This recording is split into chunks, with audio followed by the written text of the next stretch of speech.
যাব বিচৰাৰ ক্ষেত্ৰত কোনো ৰাজনৈতিক প্ৰেছাৰ নাই, কোনো ধৰণৰ বেলেগ কিবা এটা কাৰণত নহয়। মই চাইছো যে BTCত ৰাজনৈতিক ষ্টেবিলিটি, পলিটিকেল ষ্টেবিলিটি যদি আনিব লগা হয়, আজি সকলোৱে কৈছে যে আমি একগোট হ'ব লাগে। যিমান জাতি গোষ্ঠী আছে BTCৰ ভিতৰত সকলোকে সামৰি লৈ পেলাই এটা শক্তিশালী ৰাজনৈতিক দলৰ প্ৰয়োজন। আৰু হয়তো লৈ পেলাই বিভিন্ন মহলত বিভিন্ন ধৰণৰ আলোচনা বিলোচনা হৈছে। আৰু মই গোটেই বস্তুটো দীঘলীয়া মোৰ যিটো ৰাজনৈতিক জীৱন আৰু ৰাজনীতিটো মই প্ৰথম মোৰ জীৱনত BPF দলতে কৰিছো। প্ৰথমৰ পৰা যোৱা কেইদিন আগত মই এই দলৰ পৰা ৰেজিগনেশ্যন দিয়া দিনালৈকে মই BPFতে আছিলো। মই দেখিবলৈ মোৰ অবজাৰভেশ্যনত যে BTC বাকীক যেতিয়ালৈকে একত্ৰিত কৰিব নোৱাৰে ৰাজনৈতিকভাৱে, তেতিয়াহ'লে আমাৰ অঞ্চলত শান্তি প্ৰতিষ্ঠা কৰা, বিভিন্ন জাতি গোষ্ঠীৰ আশা আকাংক্ষা, সিহঁতৰ জাতীয় সমস্যা, সিহঁতৰ শিক্ষাৰ সমস্যা, সিহঁতৰ অৰ্থনীতিৰ সমস্যা, সিহঁতৰ সামাজিক সমস্যা সমাধান কৰাৰ ক্ষেত্ৰত আমি ব্যৰ্থ হ'ম। আৰু সেই গতিকে কোনটো দলৰ থাকিলে বেছি আমি ৰাইজৰ কল্যাণৰ কাৰণে কাম কৰিব পাৰিব, সেইটো মই চাইছো। আৰু মই দেখিছো যে BPFত কালেক্টিভ ডিচিশ্যন, কালেক্টিভ অপিনিয়নৰ অভাৱ আছে। আৰু UPPLত নেতৃবৃন্দসকলক মই অবজাৰ্ভ কৰিছো, দে আৰ মোৰ ডেমক্ৰেটিক। আৰু সিহঁতৰ মাজত ভাল আলোচনা বিলোচনা হয়। আৰু গতিকে UPPL দলত থাকি পেলাই মই আজি নহয় কালি নহয় কোনোবা এটা দিনত সমগ্ৰ BTC বাকীক একত্ৰিত কৰিব পাৰিব ৰাজনৈতিকভাৱে, সেইটো আশা লৈ পেলাই মই UPPL দলত যোগদান কৰিম। পৰা বহুত বেছি সঁহাৰি নোপোৱাটো মই দেখিছো। আৰু UPPLৰ নেতাসকলৰ যিটো ডেমক্ৰেটিক চিন্তাধাৰা, তেখেতসকলে মোৰ ইনক্লুচিভ চিন্তাধাৰা নেতৃবৃন্দ বুলি মই উপলব্ধি কৰিব পাৰিছো। আৰু সেই গতিকে UPPLত থাকি পেলাই সেই কামটো মই কৰিব পাৰিম বুলি আশাতি মই যোগদান কৰিম। চৰ্চা চলিছে আপুনি BJP যোগদান কৰিলে, এতিয়া UPPLত কিমান চৰ্চাও চলা হৈছে। সেইটো মানুহসকলেহে হেৰি কিবা কৰিছে, কি বুলি কয়,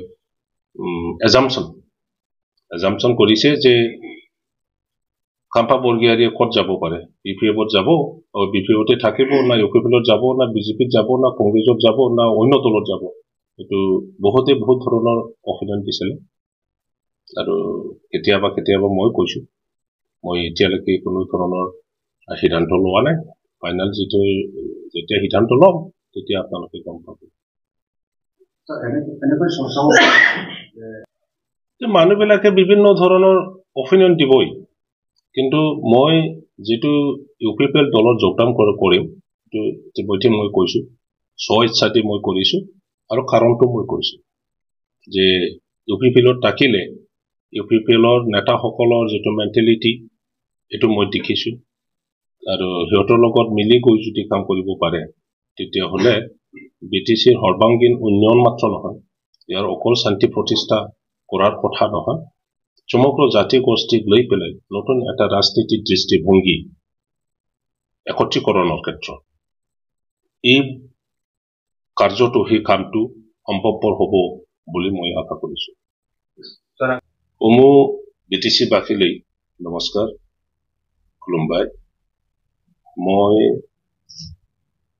ইচ্ছাদি আৰু BTCৰ ৰাজনীতি আৰু ভৱিষ্যতটো চাই পেলাই আৰু BTC বাকী বিভিন্ন ধৰ্মাৱলম্বী, বিভিন্ন ভাগাভাগীক ৰাজনৈতিকভাৱে একত্ৰিত কৰাৰ উদ্দেশ্যে লৈ পেলাই মই অহাকালি 8 তাৰিখ ফেব্ৰুৱাৰী দিনৰ 1 বজাত মোৰ সমষ্টি 14 নং চিৰাং ডুৱাৰ্ছ অন্তৰ্গত ঠাইকাজোৰা যি ফুটবল ফিল্ড আছে তাতে মই UPPL-ত যোগদান কৰিম।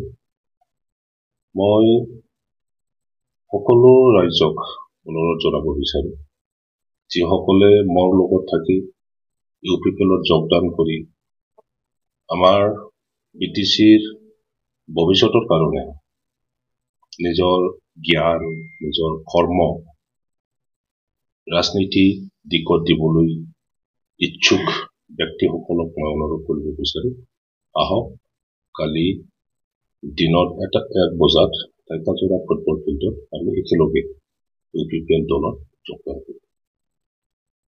মই কালি মোৰ সমষ্টিৰ অন্তৰ্গত যি 11টা প্ৰাইমাৰী আছে এই 11টা প্ৰাইমাৰী প্ৰেচিডেণ্ট ছেক্ৰেটাৰী আৰু প্ৰাইমাৰী এক্সিকিউটিভছ বিলাককে মই লগত লৈ পেলাই যোগদান কৰিম। ইয়াত নিয়াৰলি 400 বা 500 এনেকৈ হ'ব পাৰে। যোগদানত মোক জনোৱা মতে প্ৰমোদ বড়ো ডাঙৰীয়া থাকিব আৰু MLA আৰু তেখেতসকলৰ নেতাসকলে থাকিব। এই ডিচিশ্যন লোৱাটো একদম ইজি নহয়, মোৰ কাৰণে ইজি নাছিলে। বহুতো সময় ললো কি কৰিম কি নকৰিম। 5 মাহতকৈ বেছি মই বিভিন্ন মহলত আলোচনা বিলোচনা কৰিম যে একচুৱেলি আমি সৰু এটা এৰিয়াত এটা কাউন্সিলত দুটা ৰিজনেল পাৰ্টি গঠন কৰি পেলাই যিটো ৰাজনীতিক চলাই থকা হৈছে তাৰ মাজতে এই দুটা ৰিজনেল পাৰ্টিৰ মাজতে কাজিয়া, এই পলিটিকেল কাজিয়াৰ দ্বাৰা কি হৈছে আমাৰ সমাজত বিশৃংখল এটা পৰিস্থিতি আহিছে।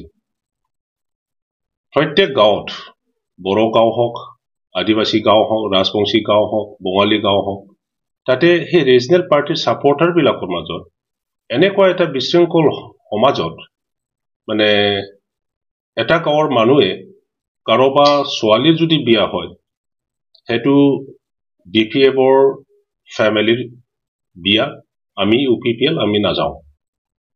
গাঁৱত কিবা এটা আপদ বিপদ হৈছে, ডাঙৰ কিবা এটা বিপদ হৈছে, তাতো যদি গম পায় কোনোবা UPPL-ৰ ফেমিলিত এই ঘটনাটো হৈছে BPF-ৰ মানুহবিলাকে নোযোৱা হয়। এই তেনেকুৱা সহায় সহযোগিতা এটা ভাল সুস্থ সমাজ গঢ়ি তোলাৰ ক্ষেত্ৰত দুটা ৰাজনৈতিক পাৰ্টিৰ যিটো দ্বন্দ্ব এই দ্বন্দ্বয়ে যথেষ্ট বেয়া প্ৰভাৱ পৰিছে। ইয়াৰ কাৰণে আমি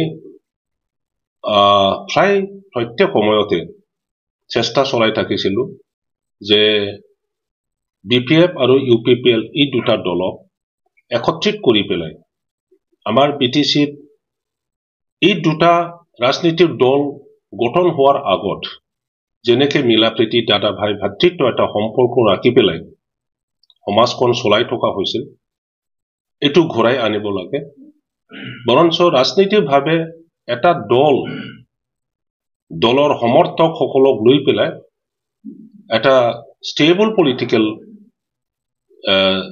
সিচুৱেশ্যন ইয়াত ক্ৰিয়েট কৰিব লাগে।